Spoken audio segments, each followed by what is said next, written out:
What's up guys, Aaron here, back with another video. In today's video I'm going to be unboxing and taking a look at the Sony a6400, so stick around.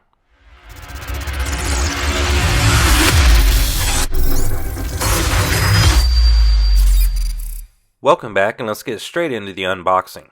So as you can see on the front of the box it says Sony a6400. We also have a picture of the camera itself. And on the back of the box are some of the key features found on the a6400. This camera features an APS-C style sensor with 24.2 megapixels. You also get an ISO range of 100 to 32,000. You also get 11 frames per second of continuous shooting. You also get phase detection with 425 autofocus points. You also get real-time eye autofocus, real-time tracking, silent shooting, along with a touch focus shutter. Opening up the lid on the box for the very first time, we're presented with a little bit of literature from Sony, along with a viewfinder cup, a micro USB to USB cable, along with the Sony Alpha neck strap, charging brick, a battery, and of course we get the star of the show itself, the a6400. My first impressions of the camera is that it's a lot smaller than I thought it would be, and it definitely feels really light. Some of the features that I really like about the a6400 is that it has 4K unlimited recording, and that it's also an APS-C style sensor. I also like the flip-up screen.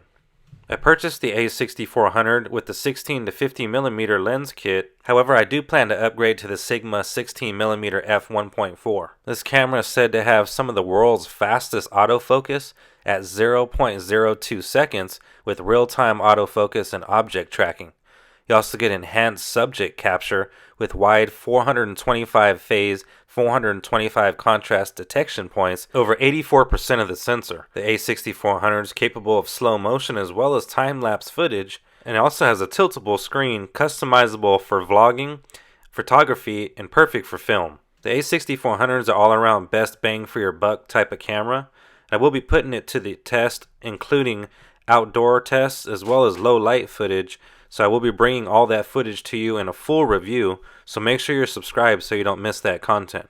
Let me know down in the comment section below what specific questions you would like to see me answer in the full review, and I will try to answer them for you. If you enjoyed this quick unboxing, let me know by leaving a thumbs up down below. As I mentioned earlier, my name is Aaron, and I'll see you guys on the next one.